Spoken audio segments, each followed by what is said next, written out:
Oi, pessoal do sexto ano A, tudo bem com vocês? Hoje eu estou de volta para fazer a correção dos nossos exercícios da apostila 3 do nosso capítulo 24, Sistema Sensorial, da página 367 a 377.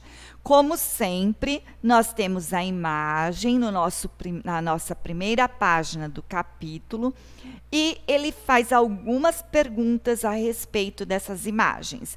E como eu disse, essas perguntas são respostas pessoais e que eu coloco aqui algumas coisas para que vocês tenham um norte sobre essas respostas. Você conhece esses sinais? Sim, eu já conhecia.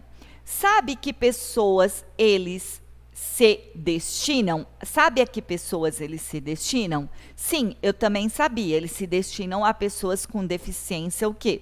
Visual. Na sua cidade, onde você encontra esse tipo de localização?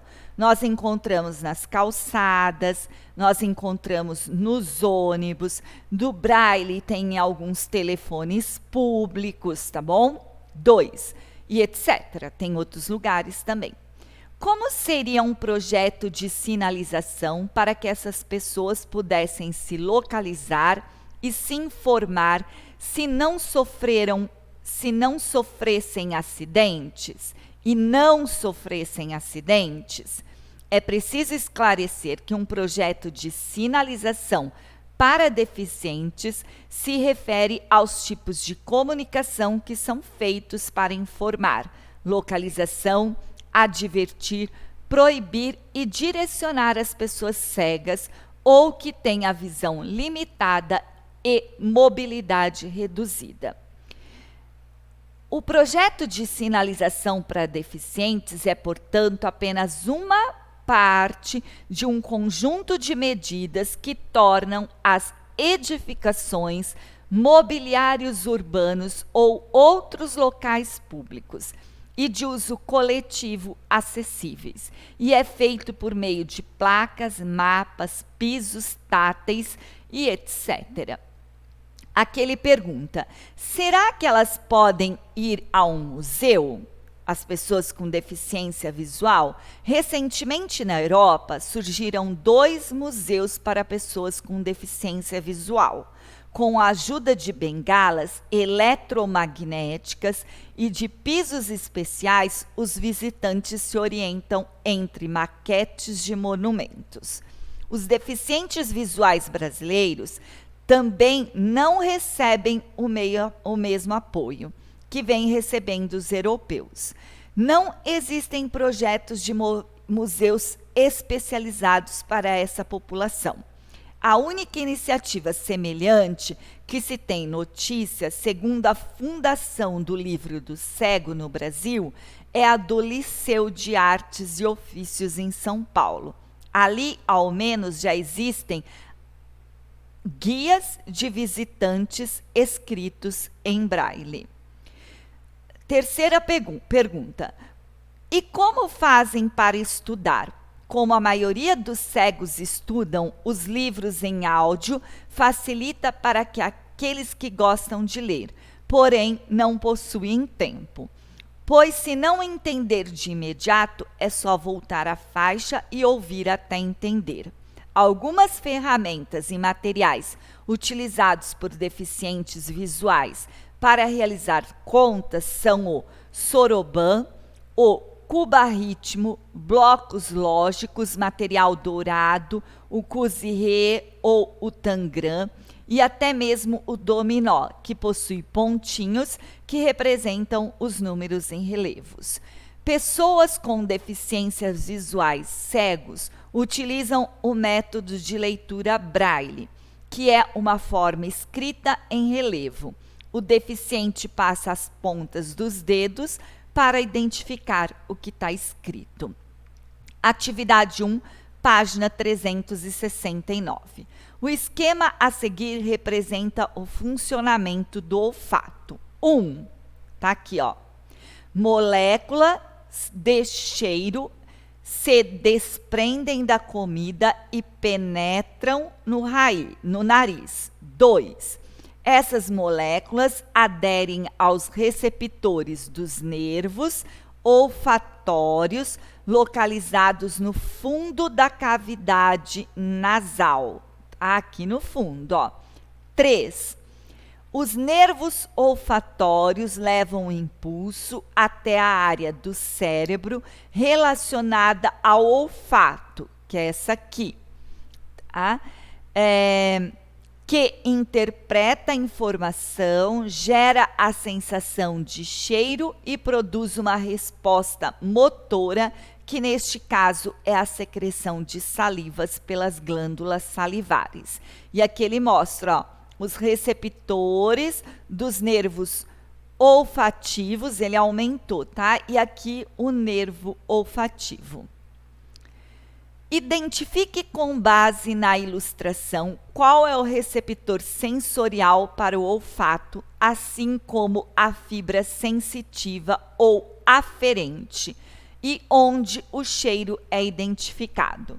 Eles são, respectivamente, os receptores de nervos olfatórios, podem ser vistos no detalhe da ilustração, o próprio nervo olfatório e a região correspondente do cérebro, identificada no número 3. 2. A simpática imagem a seguir é conhecida como homúnculo sensorial de Penfield. Ela representa as áreas mais sensíveis do nosso corpo, proporcionalmente maiores do que as áreas menos sensíveis. Ou seja, quanto maior a representação de determinada estrutura, mais sensível ela é. Tá vendo? Ó? Tá bem a mão, a língua, a boca em si, né? Ó, a orelha, são as partes mais sensíveis. Identifique as duas áreas mais sensíveis do nosso corpo, mão e boca, lábios e língua.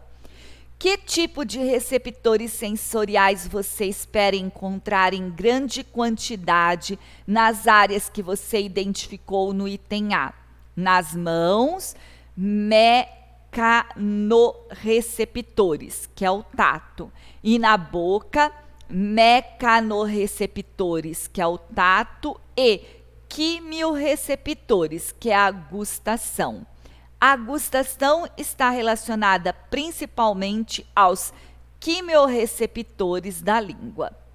Se fosse feito algo semelhante para um cachorro, seria um cachorrúnculo.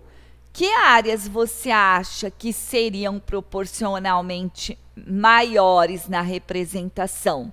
O focinho e as orelhas, pois os cães têm o olfato e a audição muito mais desenvolvidas do que os seres humanos. Leia atividade 2, página 374. Leia a descrição de duas situações. Situação 1. Você se encontra no cinema em uma sala bem escura assistindo a um filme. De repente, a luz acende. Você sente um desconforto grande e fecha os olhos, incomodado ou incomodada. Situação 2. Você está passeando de carro com a família em um dia ensolarado e, ao entrar em um túnel, percebe que tudo ficou muito escuro. Isto também ocorre se você passa em um lugar muito iluminado para um lugar bem pouco iluminado. Nas duas situações, as sensações visuais têm a ver com a contração ou a dilatação da pupila, regulando seu diâmetro, tamanho. Analise atentamente as ilustrações e releia os parágrafos do tópico olhos e visão, que descrevem o funcionamento deste órgão, e responda. A. Na primeira situação, sua pupila estava mais aberta ou menos aberta? Justifique. Como havia pouca luz no ambiente, a pupila estava mais aberta. Por quê? Porque tem pouca luz. Pensando em sua resposta no item A, Por que você sente desconforto e fecha os olhos quando a luz acende? Quando a luz acende, entra mais luz pela pupila dilatada, causando desconforto. C. Na segunda situação, sua pupila estava mais aberta ou menos aberta? E justifique. Como tinha pouca luz no ambiente, a pupila estava menos aberta, com o diâmetro reduzido. Pensando em sua resposta no item C, por que tudo pareceu tão escuro ao entrar no túnel? Como a pupila estava contraída, ao entrar em um ambiente pouco iluminado, pouca luz chega à retina, dando a impressão de que você se encontra em um ambiente muito mais escuro. Mobilizando Saberes, página 375. Futebol 5. O futebol 5 é uma modalidade esportiva jogada por atletas deficientes visuais. São 5 jogadores de cada lado, sendo os 4 de linha deficientes visuais e o goleiro sem deficiência. Além deles, existe um chamador, que fica do lado de fora do campo, gritando instruções e indicando a direção do gol adversário. A bola possui guizos e os jogos têm 2 tempos de 25 minutos cada, com 10 minutos de intervalo. Nesta atividade, você e seus colegas vão simular algumas situações que ocorrem durante uma partida de futebol. Escolha um goleiro e um chamador e coloque venda nos demais jogadores. Cada jogador deverá realizar 2 atividades: conduzir a bola em linha reta e chutar a bola ao gol, com a ajuda do chamador, para que o chute e a bola será rolada por um aluno que não esteja vendada e você terá que acertá-la em movimento. Não se esqueçam de trocar o goleiro e o chamador para que todos possam realizar atividades vendados. Ao final, converse com os grupos para trocar informações sobre a experiência de cada posição: goleiro, jogadores de linha e chamador. Infelizmente, a gente não está junto, não dá para a gente realizar esta atividade. Se você tiver a oportunidade de fazer isso num espacinho da sua casa, era legal você fazer, né? Mas se não der, futuramente a gente volta nesta atividade, tá bem? E eu respondi as questões pensando no jogo. Quais sentidos você usou para localizar a bola quando estavam vendado? Os alunos devem notar que usaram a audição para localizar a bola. Qual foi a maior dificuldade que você encontrou? A resposta é pessoal, depende dos relatos. Os relatos devem ser sempre em relação à posição que os alunos estavam desempenhando. Na posição de chamador ou de goleiro, é provável que os alunos digam que os jogadores de linha não ouviam ou não compreendiam os comandos de voz que lhes eram passados. Já na posição de jogador de linha, é provável que digam que tiveram dificuldades em se guiar pelo som. Quais recursos, além de ouvir o guizo da bola e a voz do chamador, você utilizou ao tentar chutar a bola? Também é pessoal. Os alunos podem se referir ao tato, por exemplo, uma vez que podem encostar em outras pessoas para se localizar. Como o público ao redor pode ajudar numa partida de futebol 5 e por quê?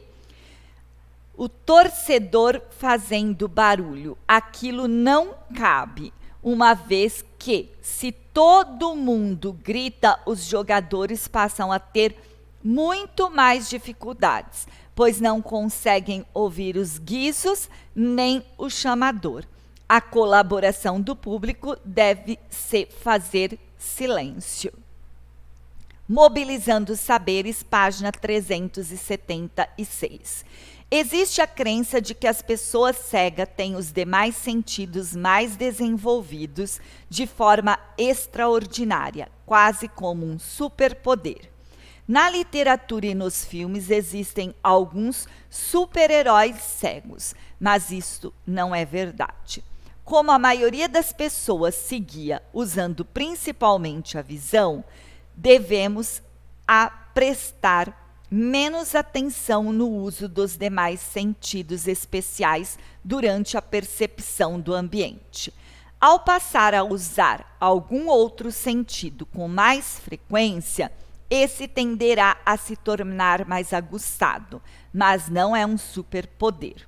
No módulo 19, já havíamos mencionado a Lei número 10.098/2000, que define acessibilidade. Em resumo, acessibilidade significa proporcionar a todas as pessoas com algum tipo de deficiência acesso a bens e serviços, como uma forma de respeito a esses cidadãos, para que eles não sejam excluídos do convívio social diário. Isso não se trata de um favor ou um benefício ao cidadão com deficiência, mas sim um cumprimento da lei. Além disso, a lei inclui ter acesso a escolas e universidades. Sobre a educação, nossa Constituição diz. Artigo 205. A educação, direito de todos e dever do Estado e da família, será promovida e incentivada com a colaboração da sociedade, visando ao pleno desenvolvimento da pessoa, seu preparo para o exercício da cidadania e sua qualificação para o trabalho. Artigo 206. O ensino será ministrado com bases nos seguintes princípios: igualdade de condições para o acesso e permanência na escola. Como uma pessoa com baixa visão ou deficiência visual tem acesso à educação, é inegável que cada vez mais a escola e a educação fora dela privilegiam o uso de imagens, recursos gráficos e símbolos. Como desenvolver, então, a inclusão dessas pessoas na escola? Faça uma lista de recursos que já existem e de outros que você acha que poderiam ser criados para auxiliar nessa situação. Lembre-se de que os recursos precisam ajudar, por exemplo, no caminho até a escola, no encontro de certos lugares, como a sala de aula, banheiro, as escadas, a cantina, e no estudo e na volta para casa. Aqui é pessoal. Alguns exemplos possíveis seriam livros em braille, cão-guia, pessoas colaborativas ao redor, audiolivros, piso tátil, placa de orientação com escrita em braille, avisos sonoros, entre outros. Bem, pessoal, por aqui eu finalizo a correção destes exercícios. Qualquer dúvida que vocês ainda tiverem, me encaminhem um e-mail para que eu possa esclarecer. Obrigado pela atenção de vocês e até a nossa próxima aula. Tchau, pessoal!